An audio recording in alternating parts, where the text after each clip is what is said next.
Hi friends, ನಿನ್ನೆ ಸಂಜೆ ಗೋಬಿ ತಿನ್ನೋಣ ಅಂತ ಸಿದ್ದಾಪುರಕ್ಕೆ ಹೋಗಿದ್ದು. ಬೆಳಿಗ್ಗೆ ಎದ್ದು ಅಯ್ಯಪ್ಪ ಸ್ವಾಮಿ ಮಾಲೆ ಹಾಕಿಸ್ಕೊಳ್ಳೋಣ ಅಂತ ಎಲ್ಲ ಹೇಳ್ತಿದ್ರು. ಅದಕ್ಕೆ ಚಪ್ಪರ ಹಾಕ್ತಿದ್ರು.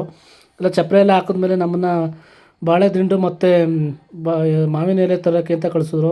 ಅಲ್ಲಿಂದ ಬಂದು ಮನೆ ಹತ್ರ ಮಾವಿನ ಮರ ಇತ್ತು ನಮ್ಮ ಹತ್ರ. ಅದನ್ನು ಹತ್ತಕ್ಕೆ ನಮ್ಮ ಮಾವ ಹೆದರ್ಕೊಳ್ತಿದ್ರು. ಹೆಂಗೋ ಕಷ್ಟಪಟ್ಟು ಹತ್ತಿದ್ರು, ಎಲ್ಲ ಕಿತ್ತಾಕಿದ್ರು. ಕಿತ್ತಾಕಿಲ್ಲ ಆದಮೇಲೆ ನಾವು ಅದನ್ನೆಲ್ಲ ದೇವಸ್ಥಾನ ಹತ್ರ ತೊಗೊಂಡೋಗಿ ಎಲ್ಲ ಕಟ್ಟಿ ಚಪ್ಪರ ಎಲ್ಲ ಹಾಕಾಯಿತು. ಅದಾದಮೇಲೆ ನಾವು ದನಗಳು ಮನೆ ಹತ್ರನೇ ಇದ್ದು ಹೊಲ್ದ ಹತ್ರ ತೊಗೊಂಡೋಗಿ ಕಟ್ಟಾಕಬೇಕಾಯ್ತು. ಎಲ್ಲ ಹೊಡ್ಕೊಂಡು ಹೋಗ್ತಿದ್ದೋ. ಎಲ್ಲ ಹೊಡ್ಕೊಂಡೋಗಿ ದನಗಳೆಲ್ಲ ಹೊಲ್ದ ಹತ್ರ ಕಟ್ಟಾಕಿ ಮತ್ತೆ ಮನೆ ಹತ್ರ ಬಂದೋ. ಮತ್ತು ಮನೆ ಹತ್ರ ಬಂದು ಮಧ್ಯಾಹ್ನ ಆಗಿತ್ತು.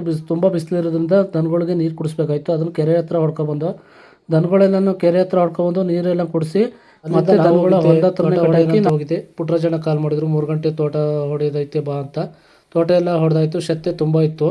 ಅದನ್ನು ತೋಟ ಹೊಡೆಯೋದೆಲ್ಲ ಮುಗಿಸ್ಕೊಂಡು ನಾವು ಮನೆ ಹತ್ರ ಬಂದೋ. ಇವತ್ತಿನ ವೀಡಿಯೋ ಇಷ್ಟ ಆಗಿತ್ತು ಸ್ನೇಹಿತರೆ. ಸಿಗ್ತೀನಿ ನೆಕ್ಸ್ಟ್ ವೀಡಿಯೋದಲ್ಲಿ. ಬಾಯ್.